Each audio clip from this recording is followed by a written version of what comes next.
Great, let's get started. Hi everyone, my name is David Mock. I'm the Director of Developer Partnerships at Skillz. Skillz, if you've never heard about it before, we are a leader in delivering mobile esports as well as powering millions of tournaments every day for game developers, and we handle player matching, account maintenance, anti-cheating, fraud. Some of the top games on the App Store right now are powered by Skillz, games like Solitaire Cube or Strike Bowling or Bubble Shooter League. I'm going to give a pretty more general overview of kind of mobile esports and where we're seeing the industry evolve, how we believe it's a multi-billion-dollar industry, and then we can kind of drill down into specifics and talk about best practices as well as lessons learned. Last year, we were also honored to be named the #1 fastest growing company in the US on the Inc. 5000 in terms of revenue, and it's very exciting to see an esports company and a company doing competitive multiplayer in that arena with other companies in the US and globally. So I've been at Skillz when we were 5 people. Back in the day, this was about 6 years ago, but the company's about 200. We have headquarters in San Francisco. And as I mentioned earlier, we work with over 13,000 developers, and we also have about 18 million players on the network right now. So yeah, let's dive into it. In terms of esports, we all know it's getting bigger and bigger. Just the sheer numbers that you're seeing on the market is pretty incredible. With 2016 alone, it was about 160 million viewers with 121 enthusiasts. I would define enthusiasts really as like players or people who play occasionally, or they might play every single day or be pros as well. You can't, escape now, whether it's on Twitch or ESPN or on YouTube or on Facebook. Esports is quickly becoming one of the hottest arenas for investment in digital media as well as in entertainment in general. Esports as an audience right now is just going to continue to grow and grow. So let's talk about why mobile is going to be at the center of the action, as well as also going to be the dominant platform for esports, at least in our minds. So in 2018, mobile is now the most dominant gaming platform. You have about 2.6 billion mobile gamers worldwide. And in 2021, this is, the numbers are going to keep getting bigger and bigger here, but it's going to comprise of over 60% of players competing in games are going to be on mobile. These are pretty substantial increases from when we first started this company. I remember back in the day when people were thinking of competitive games, they said, hey, it's all about PC and console. But as I'll show in a quick second here, you have many leading titles now that are starting to gain a lot of momentum on mobile, and we can talk about some of the successes they've had as well. Also, what we really like to think about in terms of esports is this entire pyramid of competition. So you have, when you close your eyes and think of esports, a lot of people think about you're playing League of Legends or Overwatch or Dota 2 or Counter-Strike CSGO. But what we see is really that's kind of like the Premier League or the NFL of esports. Those are the upper echelon, the 0.1% of players that can travel to Madison Square Garden and compete in this tournament. We truly believe, though, that 99% of players can also compete in esports in the comfort of their own home, or also maybe in their daily commute. There's a very underserved audience in terms of casual competitors that can compete in esports in different genres, whether it's a match 3 or a bubble shooter or a sports game or a trivia game or RTS, tower defense, the list goes on. And it doesn't have to just be a synchronous racing or fighting game. And so in terms of the pyramid of competition, we see a massive market opportunity for casual competition as well as amateurs, semi-professionals, and from our platform, eventually will appeal to brand sponsors and also the 1% of players that can win a car or win like hundreds of thousands of dollars of prizes by competing in esports. That's not to say that the players on Skillz or other systems aren't doing that right now. We certainly have players that are banking home hundreds of thousands of dollars in prizes. But what we're seeing is that even from the base of the pyramid, you can have a massive audience of highly retained, highly engaged, and also highly profitable players that, from a developer standpoint, means larger and larger LTVs, and also what that means is that you can spend more on customer acquisition as well. I'll dive into that in a second. So historically, I mentioned this earlier, but esports, you're really thinking of like the top 1% of esports athletes, where the industry also can evolve is making esports accessible to the 99% of players. And so that's really the opportunity, which is making it accessible and also bringing competition to everyone and not just the top professionals. Here's some big fancy numbers and also growth metrics on mobile and esports in general, but the market opportunity is massive. Consumers now, or players, they spend about 33 minutes a day playing games. And also what we found in the data is that the most highly engaged players are typically the ones playing competitive multiplayer, as well as the ones that are highly invested in the games and also trying to gain recognition and be the best, whether it's in their city, in the country, or potentially even in the world. So what have we learned in the past 6 years about running competitive games and also head-to-head or bracketed tournaments in terms of esports? It's really about, number one, understanding market trends. So there's a lot of perception versus reality here. There's a lot of myths and also stereotypes that are floating around in terms of who are esports players and also where the market is heading. I'd like to dispel a few of those myths. The first is that PC is the biggest target. I've explained a little bit earlier, but we found that mobile is now a dominant platform and only going to continue to increase. One of the main reasons is because of accessibility. You can whip out your phone and play your favorite game, get better at it, and then compete for whether it's recognition or real-world prizes. It's pretty compelling. The other, males are the dominant target for esports. Our platform right now, running 18 million players, is about 55% women, which is wonderful in terms of bringing new categories to light too, and also having different genres of games that are highly successful in the platform. And we're seeing this happen across different genres and also different games as well. The last point here is that only really hardcore synchronous games like Dota 2 or CSGO can succeed in esports.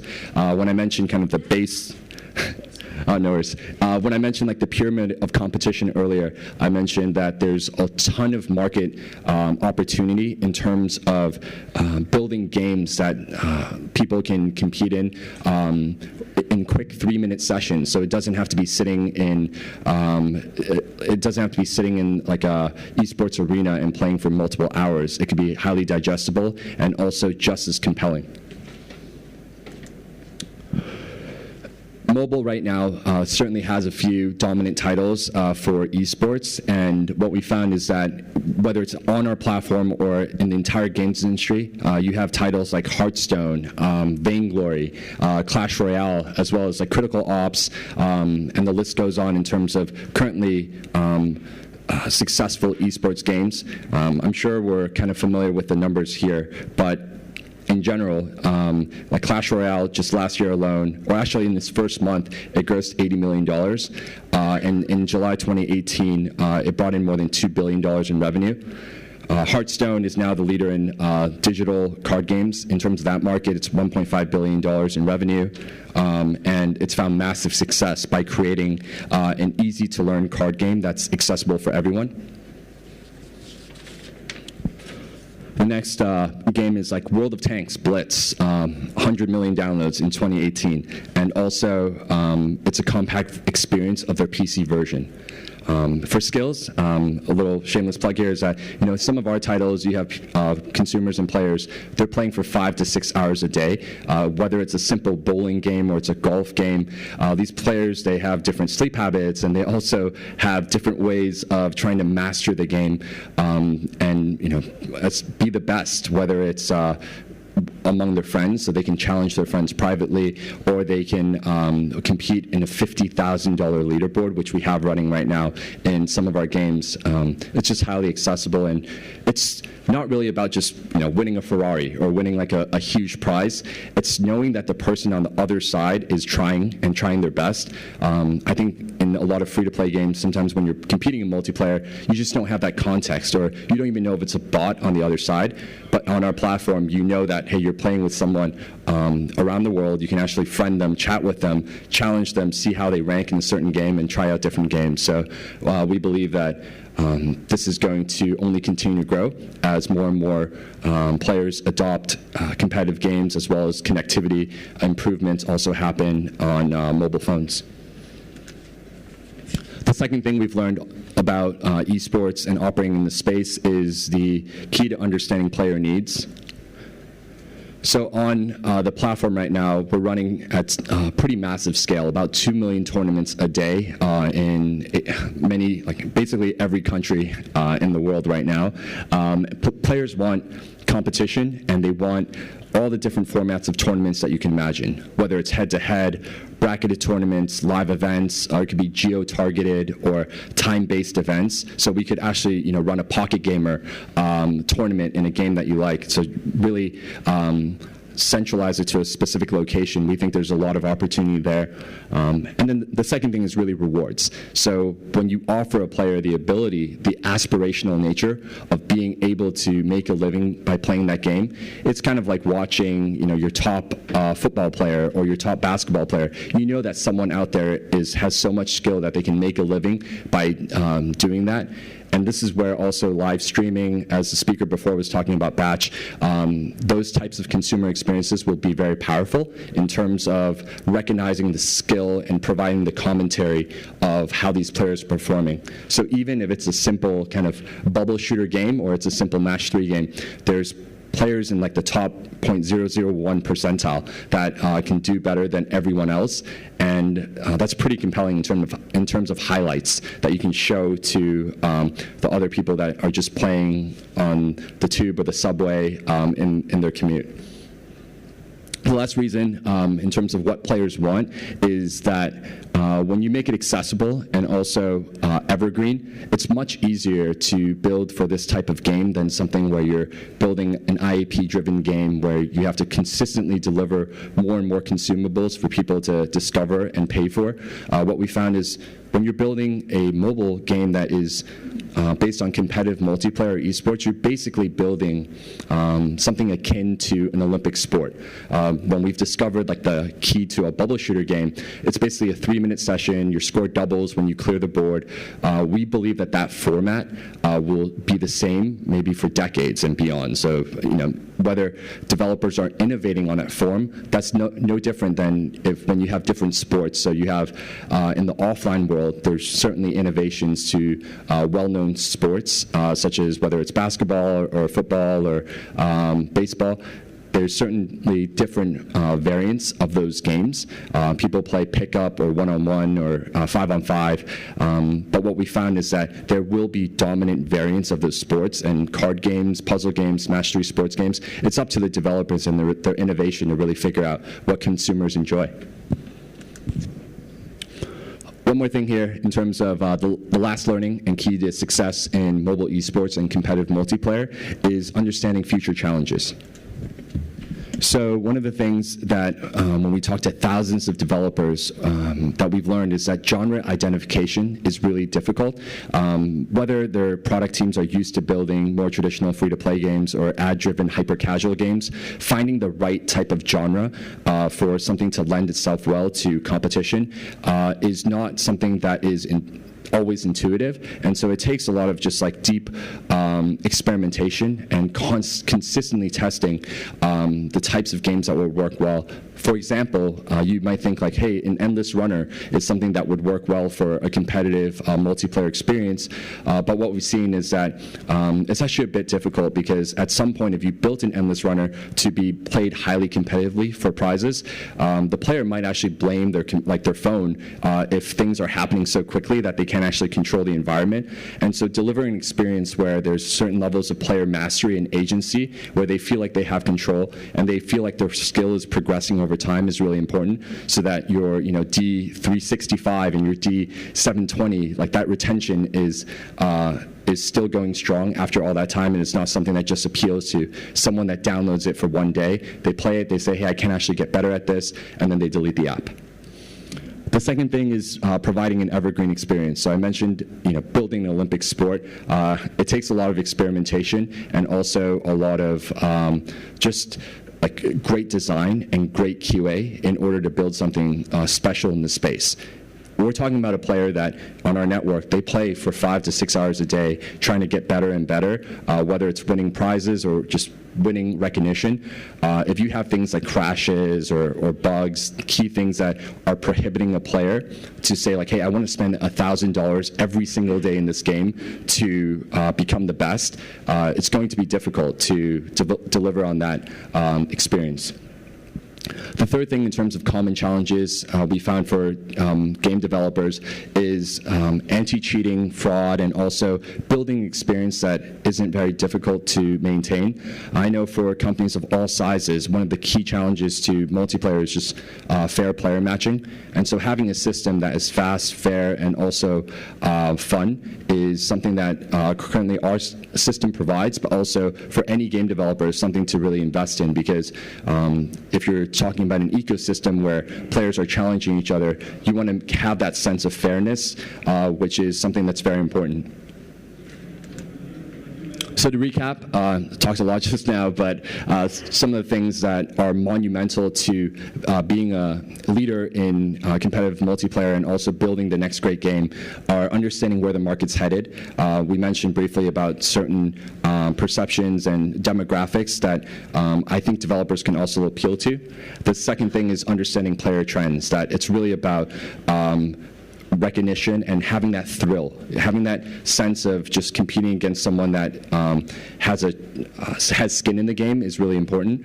And then the third is understanding future challenges, is that when you're talking about building a multiplayer infrastructure, it's not something that just forms overnight. You have to build community, and you also have to have a place where people know where they stack up against the competition. And so that's certainly something that we've tried to hone in on day one. But it's just the beginning, and we think that there's a lot of room for the market to grow.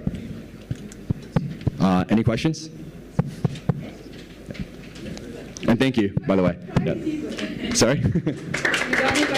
Oh, okay. That was pretty abrupt, yeah. Hi there.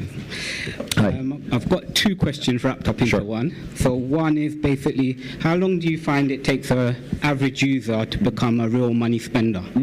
Okay, that's the first question, right? First question. Do you want to ask both first, or should I just? And the second question, I've noticed, I've been following Skillz from the beginning, from over here, and I've noticed that you haven't gone into the Play Store, and I wanted to know the reasons for that. Sure. So first one is conversion to swiping your credit card and becoming a pro player. So 80% of the competition on our network right now, they play for virtual currency, which is just recognition. There's no form of fiat, there's no value to that besides just that sense of reward and recognition. But what we found is typically players convert within the first week to being like, hey, my skill is good enough that I want to compete. Certainly it's a function of the system being highly optimized and tuned. So you sense when a player has played 35 matches, you can do things like offer them $1 to try out the system. That's one thing we've certainly done. But we see the conversion happen really quickly, mainly because there's a sense of player expectation there. If you're entering a game that's powered by Skillz, we do a lot of onboarding to make sure that the player knows what the expectation is, how we player match, and so on and so forth. So that happens really quickly. The second thing, Google Play right now is that, we're iOS heavy, where you can distribute on Android via Samsung, as well as privately on games.skillz.com. But at this moment in time, we're currently not on Google Play.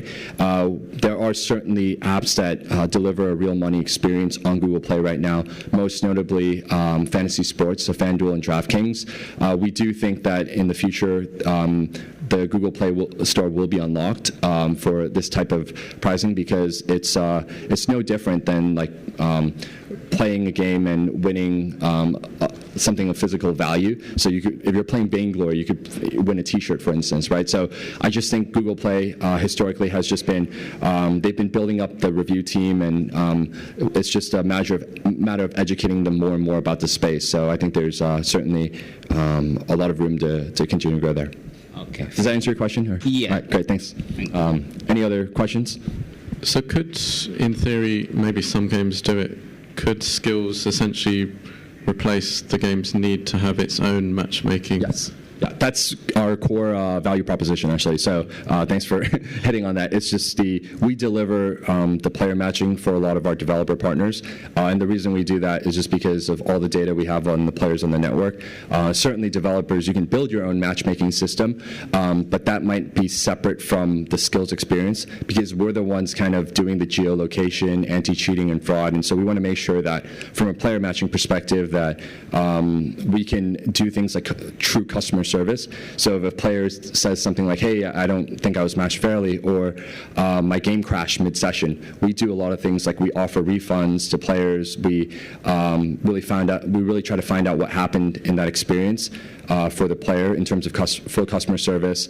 And so yeah, for most mobile game developers, we recommend that they rely on our multiplayer system. That being said, from a product perspective, one thing we're looking into is building more of an API so you can kind of pick and choose different services that you want to offer, that you want to use relative to our whole entire service right now. And right now, the Skillz as a service is completely free to use. Right now, it's just it's a revenue share system based on players competing in the pro tournaments.